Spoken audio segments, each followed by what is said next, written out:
7 जुलाई 2016 की सुबह दिल्ली के एक शांत से घर में सूरज की रोशनी खिड़कियों से अंदर आ रही थी। परिवार के लोग नाश्ते की टेबल पर बैठे थे। हल्की फुल्की बातें हो रही थी। सब कुछ आम दिनों जैसा ही लग रहा था, लेकिन किसी को नहीं पता था कि यह सुबह इस घर की आखिरी नॉर्मल सुबह होने वाली है, क्योंकि कुछ ही घंटों बाद एक बंद बाथरूम के दरवाजे के पीछे भारत के सबसे बहादुर पैरानॉर्मल इन्वेस्टिगेटर की सांसें हमेशा के लिए थम जाने वाली थी। नाम था गौरव तिवारी और यह कहानी है उनके आखिरी केस की, उस केस की जिसके बारे में इंटरनेट पर बहुत कम लोग जानते हैं, जिसे लेकर उनका परिवार आज भी सवाल उठाता है और जिसकी सच्चाई शायद हमेशा के लिए अंधेरे में दबी रह गई। अगर आपको हॉरर, मिस्ट्री और रियल लाइफ की डरावनी कहानियां पसंद हैं तो इस चैनल को सब्सक्राइब जरूर कर लीजिए। अब चलिए चलते हैं इस कहानी की शुरुआत की तरफ। साल 2009। एक नौजवान लड़का जिसकी आंखों में उस दुनिया को समझने की जिद थी जिसे बाकी लोग सिर्फ डर की नज़र से देखते हैं। उसने शुरुआत की एक ऐसे संगठन की जिसका नाम था इंडियन पैरानॉर्मल सोसाइटी।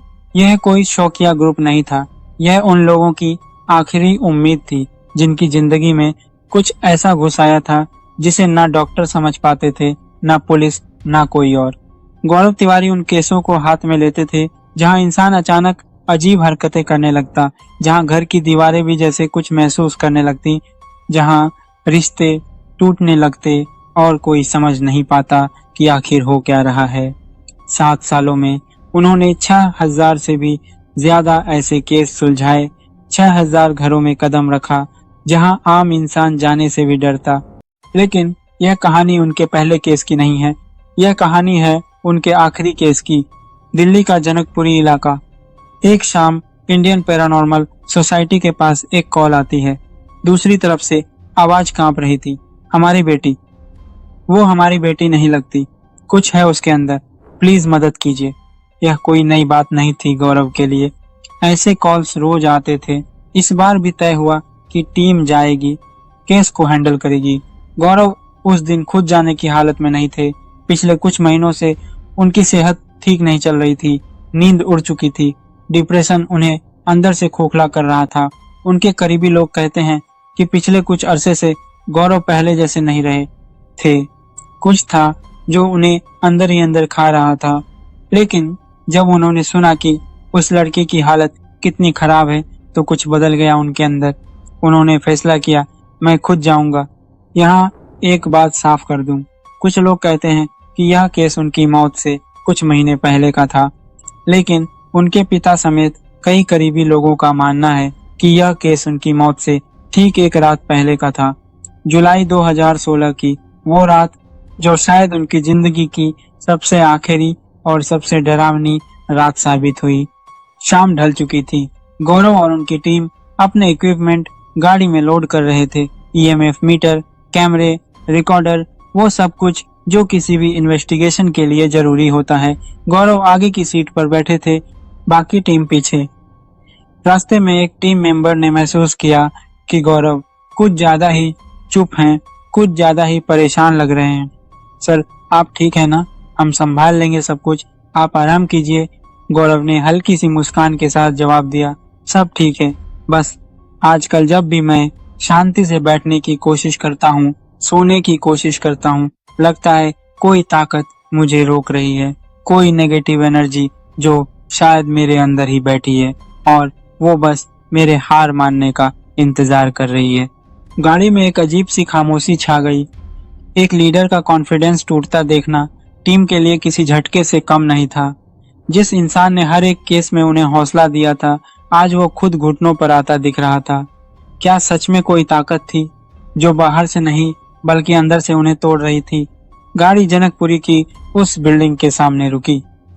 गौरव नीचे उतरे और सिर उठाकर उस फ्लैट की तरफ देखा जहां से चीखों की आवाजें साफ सुनाई दे रही थीं। इतनी तेज चीखें कि आसपास की बिल्डिंगों से लोग बाहर निकल आए थे। बालकनियों से झांकती हुई नजरें डर से भरी हुई। हर कोई उस बिल्डिंग से दूरी बना रहा था और उसी बिल्डिंग के अंदर बिना एक पल रुके गौरव तिवारी कदम बढ़ा रहे थे। जैसे ही उन्होंने बिल्डिंग की चौखट पार की, चीखें और तेज हो गईं। लिफ्ट में वो जैसे जैसे ऊपर बढ़ते गए, आवाजें और भयानक होती गईं, जैसे कोई ऊपर से उनके आने का इंतजार कर रहा हो। गौरव की एक खासियत थी, वो कभी भी किसी केस में सीधे एक्सोर्सिज्म या भूत भगाने की रस्में नहीं करते थे। सबसे पहले वो यह देखते थे कि कहीं इंसान किसी मानसिक बीमारी से तो नहीं जूझ रहा, schizophrenia, hallucination, dissociative identity disorder. क्योंकि वो जानते थे बहुत बार जिसे लोग भूत समझते हैं वो असल में दिमाग की कोई बीमारी होती है। यही वैज्ञानिक सोच उन्हें बाकी इन्वेस्टिगेटरों से अलग बनाती थी। दरवाजा खुला। अंदर जो लड़की जोर जोर से चीख रही थी, गौरव को देखते ही अचानक शांत हो गई। लड़की के पिता उम्मीद भरी नजरों से गौरव को देख रहे थे, मानो यही इंसान उनकी बेटी को बचा सकता है। लेकिन लड़की की नजरों में कुछ और ही था, जैसे वो गौरव को सालों से जानती हो, जैसे उन दोनों का कोई पुराना नाता हो। देखते ही देखते वो मुस्कुराने लगी और चुपचाप अंदर चली गई। लड़की के पिता यह देखकर हैरान रह गए। इतने अरसे में उन्होंने अपनी बेटी को इतना शांत नहीं देखा था। गौरव और उनकी टीम अंदर बैठे। पिता ने पूरी कहानी सुनाई। कुछ महीने पहले तक सब कुछ सामान्य था। बेटी कॉलेज जाती थी, दोस्तों के साथ घूमती थी, हंसती खिलखिलाती थी। फिर धीरे धीरे सब कुछ बदलने लगा। कॉलेज जाना बंद हो गया। वो अपने कमरे में बंद रहने लगी। जब भी कोई पास आता वो चिल्लाकर भगा देती। एक रात माता पिता सो रहे थे। अचानक बेटी उनके कमरे में आई। पिता को लगा शायद वो मिलने आई है, लेकिन अंधेरे में उन्होंने देखा उसके हाथ में एक खंजर था। उन्होंने किसी तरह वो छीन लिया। उस रात उन्हें समझ आ गया कि यह लड़ाई लंबी चलने वाली है। इसके बाद हालात और बिगड़ते गए। खुद को नुकसान पहुंचाना, चीखना, चिल्लाना, रोकने पर और ज्यादा गुस्सा करना। दिन भर घर में एक अजीब सी बेचैनी भरी आवाज गूंजती रहती। लेकिन जैसे ही गौरव उस घर में दाखिल हुए, वो आवाजें अचानक थम गईं। घर एकदम ठंडा और खामोश हो गया। गौरव ने यह सब सुनकर कोई खास प्रतिक्रिया नहीं दी। ऐसी कहानियां वो सैकड़ों बार सुन चुके थे। उन्होंने टीम को इशारा किया, ईएमएफ मीटर निकालो, हर कोने में कैमरे लगाओ। पूरे घर में इक्विपमेंट फैला दिया गया, इस उम्मीद में कि अगर कोई मौजूदगी है तो उसे रिकॉर्ड किया जा सके, समझा जा सके। आमतौर पर हर केस में एक खास कैमरा होता है जिसके आसपास हलचल होती है, जो बार बार फ्लिकर करता है। लेकिन इस बार अलग था। यहाँ हर कैमरा धीरे धीरे फ्लैश करने लगा, एक एक करके पूरा घर जैसे किसी अनदेखी मौजूदगी से भर गया। ईएमएफ मीटर अजीब सी रीडिंग्स देने लगे। जैसे ही गौरव मीटर को लड़की के कमरे के पास ले गए, रीडिंग्स और भी अजीब हो गईं। अब वक्त आ चुका था उस कमरे में कदम रखने का। गौरव ने दरवाजा खोला। लड़की बिस्तर पर बैठी थी। उसने गौरव की तरफ देखा और सिर्फ इतना कहा, आ गया तू। गौरव के चेहरे पर एक अजीब सा भाव आया, जैसे उन्हें एहसास हो गया हो कि यह चीज जो भी है उन्हें पहचानती है। उन्होंने पूछा, कौन है तू? और शांत आवाज में जोड़ा, मैं यहाँ किसी को नुकसान पहुंचाने नहीं आया, मैं सिर्फ शांति चाहता हूँ। कुछ पल की खामोशी के बाद वो आवाज फिर गूंजी, इस घर की हर एक बला तुझे जानती है, हमें साथ लेकर चलता है तू, आज एक और को लेकर जाएगा। गौरव को एहसास हुआ यह आवाज लड़की से नहीं आ रही थी। यह आवाज जैसे उनके ठीक पीछे से आ रही थी, जैसे कोई उनके कंधे के पीछे खड़ा होकर फुसफुसा रहा हो। हर सिखाई गई ट्रेनिंग, हर तजुर्बा उन्हें बता रहा था, इस पल पीछे मुड़ना नहीं है। उसी वक्त बाहर बैठा एक टीम मेंबर कैमरे की फुटेज चेक कर रहा था। उसकी नजर एक फ्रेम पर अटक गई, दीवार के पीछे से जैसे कोई साया उन्हें घूर रहा हो। उसने बाकी फुटेज चेक की। यह सिर्फ एक कैमरे में नहीं था, कई कैमरों में यही साया कैद हुआ था। वो घबराते हुए उस कमरे की तरफ भागा जहां गौरव उस लड़की के साथ थे। दरवाजा खोलते ही उसने जो देखा वो हैरान करने वाला था। गौरव तिवारी, वो इंसान जो हजारों बार भूत प्रेत के सामने बिना डरे खड़ा हुआ था, इस बार पत्थर की तरह जड़ खड़े थे, बिल्कुल स्तब्ध। लड़की बिस्तर पर बैठी मुस्कुरा रही थी, लेकिन गौरव जैसे किसी सदमे में थे। टीम के बाकी सदस्य भी वहां जमा हो गए। सब ने पहली बार गौरव को इस हालत में देखा था, इतना असहाय, इतना डरा हुआ। उन्हें लगा इस लड़की के अंदर कोई एक आत्मा नहीं, बल्कि कई आत्माएं हैं, और शायद उनमें से कुछ अब गौरव पर भी हावी होने लगी थीं। उनके घर से लगातार कॉल्स आ रहे थे, लेकिन वो जवाब देने की हालत में नहीं थे। कुछ देर बाद जब गौरव थोड़ा सामान्य हुए, तो उन्होंने बाकी सारी प्रक्रिया पूरी की, जैसे वो हर केस में करते थे। कैमरा फुटेज चेक की, इन्वेस्टिगेशन पूरा किया। जाते वक्त कमरे से निकलने से पहले उन्होंने वही किया जो वो हर बार करते थे। उन्होंने कहा, जो भी आत्माएं यहाँ हैं, जो भी ताकतें यहाँ हैं, मेरे साथ चलो, इस जगह को छोड़ दो। यह शब्द, यह तरीका उनकी टीम को कभी समझ नहीं आया। 6000 से ज्यादा जगहों की आत्माओं को अपने साथ ले जाना, यह बोझ, यह जिम्मेदारी गौरव खुद उठाते थे। कैसे, यह सिर्फ वही जानते थे।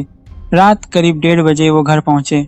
पत्नी ने पूछा, इतनी देर कहाँ थे, फोन क्यों नहीं उठाया? गौरव का जवाब था, वो सारी बलाएं लौट आई हैं, वो सिर्फ मेरी मौत देखना चाहती हैं। पता नहीं क्यों, लेकिन आजकल जहां भी जाता हूँ, मुझे बस काले साए नजर आते हैं जो मुझ पर हंसते हैं। इतना कहकर वो कमरे में चले गए। उनकी पत्नी को उस पल एहसास हुआ कि जिस दुनिया में गौरव सालों से काम कर रहे थे, वो दुनिया कभी न कभी उन्हें अपने अंदर खींच ही लेगी। वो कई बार उन्हें समझा चुकी थी, यह भूतों की दुनिया छोड़ दो, यह इंसानों के लिए नहीं है। 7 जुलाई 2016 की सुबह गौरव अपनी नींद से उठे, फोन चेक किया, आने वाले केसों के मेल्स देखे, परिवार के साथ थोड़ी देर बैठे, बातें की, फिर नहाने के लिए अपने कमरे में चले गए। कुछ ही देर बाद बाथरूम से गिरने की आवाज आई। परिवार वाले दौड़े, दरवाजा खटखटाया, धक्का मारकर खोला। अंदर का मंजर देखकर वो सुन्न रह गए। गौरव तिवारी नीचे गिरे पड़े थे। जब उन्हें उठाया गया, नब्ज चेक की गई, तो पता चला वो अब इस दुनिया में नहीं रहे। पुलिस के मुताबिक यह एक आत्महत्या का मामला था, लेकिन उनके परिवार का कहना कुछ और था। कई बार उन्होंने कहा कि जनकपुरी वाला वो आखिरी केस उन पर बहुत ज्यादा हावी हो गया था। उस रात के बाद वो कई घंटों तक उस केस के बारे में बड़बड़ाते रहे थे। ना जाने कितनी बातें कहीं जो किसी को पूरी तरह समझ नहीं आई। उनकी पत्नी बताती हैं कि मौत से कुछ दिन पहले वो लगातार किसी नेगेटिव ताकत का जिक्र करते थे, कोई ऐसी चीज जो उनके पीछे लगी हुई थी, जो बार बार लौट आती थी, जो उन्हें गहरे डिप्रेशन में धकेल रही थी।